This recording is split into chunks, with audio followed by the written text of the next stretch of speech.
and welcome to my very first edition of Drunk Reads. I am your hot mess of a host, Kerrigan Grant. Hello, if you have never heard of me. That's okay, because no one has. Seriously. Anyway, so since this is my inaugural video, my first video, like I said, I wanted to give you a little breakdown of how everything goes and what the deal is, what to expect from these videos, because I plan on doing plenty of them, if people let me, that is. Anyway, step one in making a Drunk Reads video. I have to read the book. Where's the book? Oh God. Oh, here it is. This week's episode is going to be Loved by the Dragon by Vivienne Savage. It is a shifter romance, obviously about a dragon, because it's not going to be called Loved by the Dragon and be about a werewolf. I'm just saying. Anyway, on to step two. Step two, well, I'm going to tell you what I'm reading, which I just did. Also, a little bit of information about Vivienne Savage. She's an author who's been out for a while. She writes shifter romance, and she has about, 13 books in her catalog, as well as being in a couple of different shifter and paranormal romance anthologies. So, say hello to Vivienne Savage at Facebook and at her website, viviennesavage.com. Okay, so step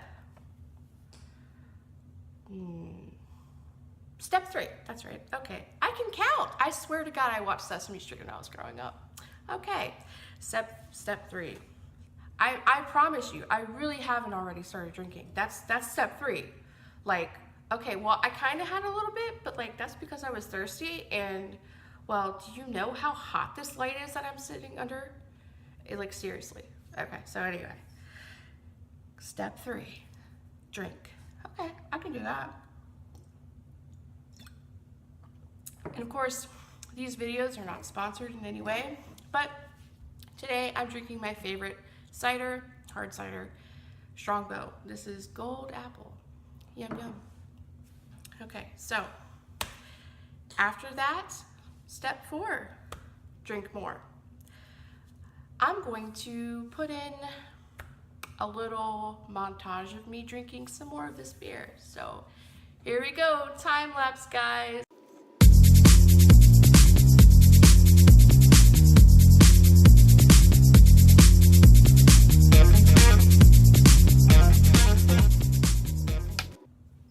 Okay, that was fun. So I had a couple more beers. I'm feeling pretty good right now. I almost forgot what I was here to do. Good thing I've got some papers and notes. All right. So, I think I'm coughing up a hairball. Whew, okay, sorry about that. I promise I'm not really this gassy in real life. On to the story. Okay, now, like I said, this week's episode is about this cool, not that cool book, that bad Kindle. That's a bad Kindle. That's not the book I was talking about, I swear. I'm sorry. This is the book I was talking about. Looky, looky at the bookie. Loved by the Dragon by Vivienne Savage. Or Vivienne, if you're feeling French. I'm not really feeling French right now, so I'm just gonna say it like us Americans say it. Vivienne. Okay, so. Oh yeah, sorry. You might wanna know what the book's about. So, Loved by the Dragon. Obviously, it's about a dragon shifter. And I'm pretty sure he's like the sexiest dragon shifter I've ever heard of. I'm just saying. So we start the book off with our heroine, the lovely, the talented Chloe. I think that's all her name is. Maybe I'm wrong. I don't know. I know her name is Chloe though. And she starts off the story telling us about her past love woes, her ex-boyfriend, Malcolm, who cheated on her, gross, after 4 years. That's fucked up. Oh, and by the way, I might be saying things that are like bad, so don't like listen to this if you're under the age of, I don't know, 18.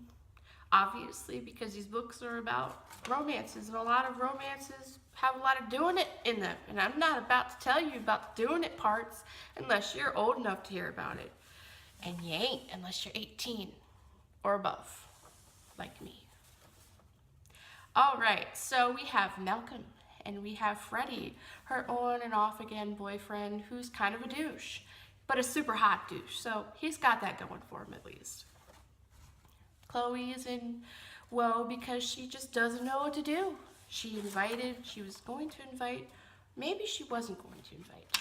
Anywho, she was on a hike, climbing the rocks in the mountains because that's what she likes to do. She's a mountain climber, which is a pretty cool feat if you ask me. I could never do that, like, ever.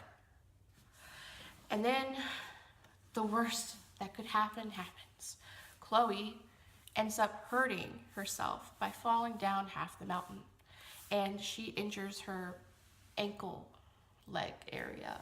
Pretty sure it's her ankle, but I did read this book like yesterday and I might be wrong, but she injures herself, and that's all you need to worry about. So she goes into a cave, because that's what you do when you're stuck in the rain and it's, on a mountain and you don't have anyone with you because your ex-boyfriend, on again, off again boyfriend, he's a douche. He's not with you. And you're in the mountains, you're in the middle of the boonies, in BFE, as I like to call it. Ain't nobody hearing you scream. It's like space, baby. So her cell phone obviously doesn't have signal, because that's what happens when you're out in the middle of nowhere. So she takes up hole in a little hole, a cave hole. I don't know what you would call that. A cave, probably, since a cave is a hole. Moving on, she takes up residence in this little cave, and who should appear but the strapping, amazing Viking hot guy. Like, I'm talking long blonde hair, scruffy reddish blonde beard, super sexy, like a 10-pack, super crazy looking, just out of nowhere. And I'm pretty sure he's not wearing a shirt either. Yeah, I'm pretty sure.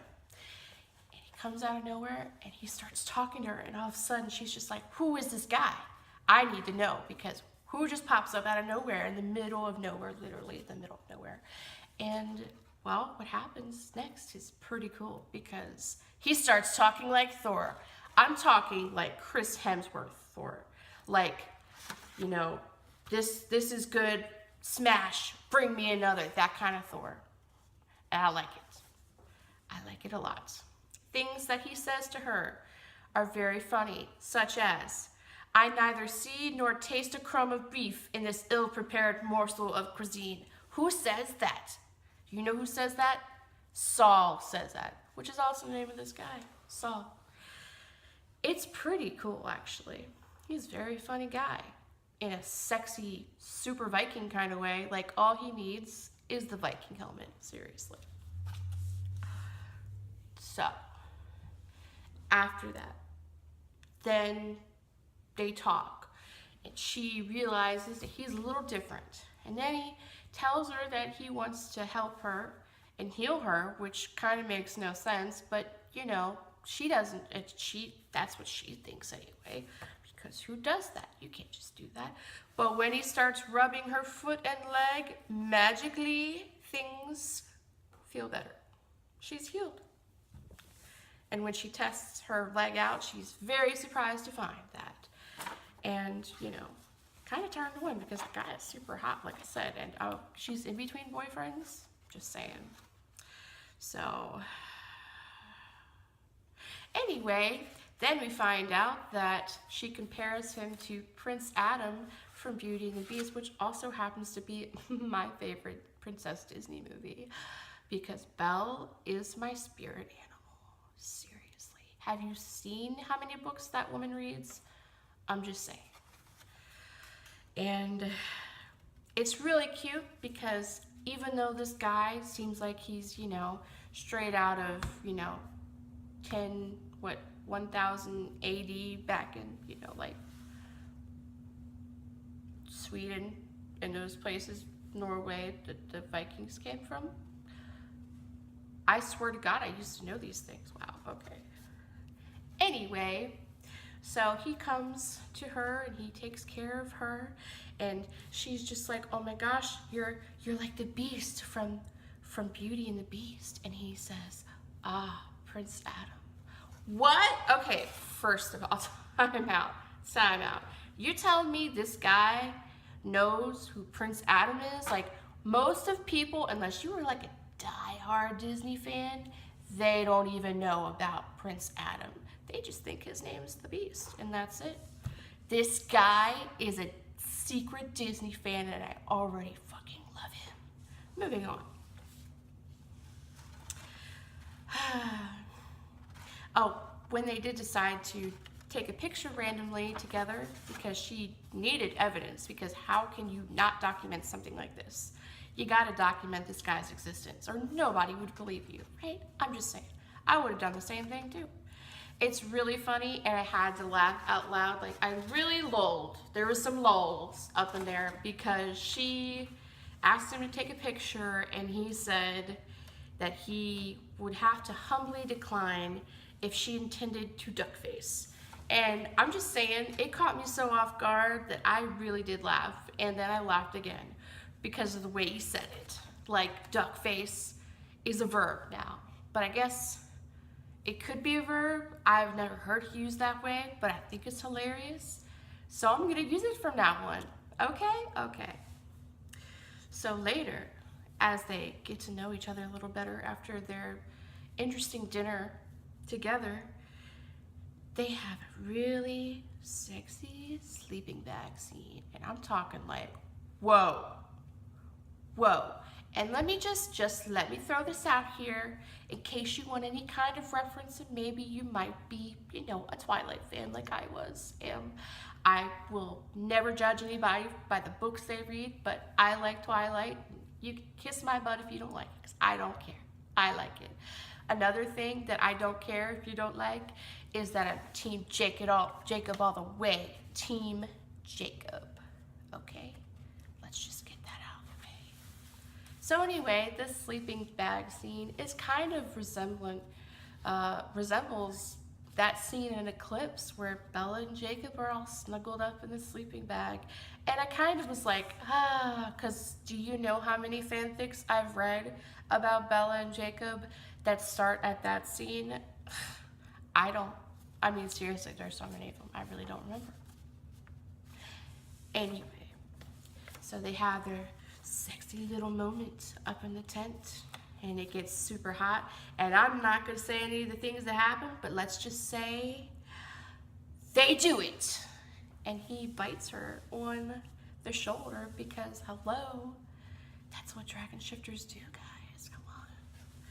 But of course, she doesn't know he's a dragon shifter. So when she wakes up later on and she's lying next to a giant, breathing, real dragon, she kind of flips her shit and gets the hell out of there as soon as she can. I mean, can you blame her? Because what would you do? Seriously, what would you do? Put it in the comments below. I'm curious. If you woke up next to a dragon, or hell, any other giant ass animal after having fun, sexy times with a fun, sexy man, would you automatically assume this guy must be this animal? Or would you be like, holy hell, I need to get out of here? I'm just saying. I probably would have left too, I think. Anyway, yes. Loved by the dragon. Like I said, we have our sexy sex scene, and then it goes back to her yucky, gross ex, Malcolm. Hello, this guy's a total douche nozzle. Like, total. Just like, get out of my face, Malcolm. What are you doing with your life? Okay, so this guy, Malcolm, she's, you know, like kind of thinking over everything because she keeps thinking about Saul. Like, why can't I stop thinking about him? It's kind of weird. It's kind of weird. And so she goes to work where, by the way, spoiler alert, she works beside her ex. They work in the same, maybe law office, but I can't remember. I don't know. You'll find out if you read the book. Anyway, they work together, and he ends up like totally sexually harassing her in the middle of like the workplace. And her boss acts like it's really not that big of a deal. So of course, Chloe, my girl, she has to get the hell up out there because what the hell, man, you can't just be doing that shit. And she leaves. And then she ends up going to find Saul because, well, she can't stop thinking about him. She has these dreams about him, and they keep like leading her back to him. And then she ends up finding out from her friend that Saul, Drakenstone, by the way, Drakenstone. That's a pretty cool name, actually. Like, I could totally see a band called Drakenstone. Anyway, back to the book. So she finds out that Saul Drakenstone is a billionaire. So let's get this straight. He's a sexy Viking dragon shifter billionaire. Like, can you get any better than that? Methinks not. So she apologizes for leaving him in his moment of need right after she met him in his dragon form. And then he basically whisks her back to his place, and they do it some more, and it's really hot. There's lots of hotness. Then she ends up finding out that this guy has this cute little maid named Mahasti. And she's kind of like, whoa, who's this chick and why is she making me my absolute favorite breakfast right now? Because seriously, she starts going through the house like on her own like little adventure and sees all these things that she likes. And just like, he has her bath made for her and like all her favorite shampoos and all her favorite scents and her soaps. And she's just kind of like, what is this life right now? Seriously. And when she goes downstairs and sees that this chick's making her breakfast, she's kind of like, what's up? Who is this and what's going on, you know? Oh, nothing. That's just Mahasti. She's, you know, my genie maid. She can basically make whatever I want to happen. Just because, you know, I paid her a favor a whole long time ago. Okay. All right, so that's interesting. And then he asked her to move in with him, you know, to be his forever mate because they made it and that's what it means. And of course, she's just kind of like, I don't know. And for the record, this book kind of reads like Aladdin meets Pete's Dragon, except there's no kids and there's way more sex, like way more sex. It's pretty cool. So that kind of ends the first book. And I'm just gonna put a little caution right here. I only read the first part over again, even though I read it a long time ago, because, you know, that's what I read. And if you want to read the rest of them, I will put a link down in the description below, and you can do that and pay my good friend Vivienne Savage's page a visit, say what's up, share this video so everybody knows how bomb-ass her book is. And I want to let you off on a little note here. Girl, let me tell you what. If a hot Viking dragon shifting billionaire wants you to live with him, you say yes every time. Yes, you have to. And if he's packing in the peen, which he is, because he's a dragon shifter, they all do, right? That's part of the appeal of a shifter guy. I'm just saying, if he's packing the peen, you have to say, hell yes, I'll move in with you. But if he is packing a peen, he's a Viking dragon shifting billionaire who's also insanely hot with a 12-pack. And he has a magic genie maid who literally makes you an entire buffet of all of your favorite food for breakfast. Okay, you say hell yes, and then you immediately have his babies, all 11 of them. I'm just saying, you need to do these things, because if you are in that situation and you don't do these things, who are you even? Like, what? What? Okay, I don't know. Anyway, thank you for stopping by and watching the video. I hope you enjoyed it. I plan on putting a whole bunch more out there, and like I said, you can click down below and see Vivienne's other books. She's got a whole bunch of them. And check out my page, my website. I'm on Facebook at Kerrigan Grant. I'm all over the place, really literally everywhere, because I have no life. Just kidding, I have a little bit of a life anyway. But that's only reserved for my kids and my husband. But you can also check me out on Facebook. You can check me out at my website, kerrigangrant.com. So, until next time, my fellow book smut lovers, I will see you again soon. And remember to keep on drunk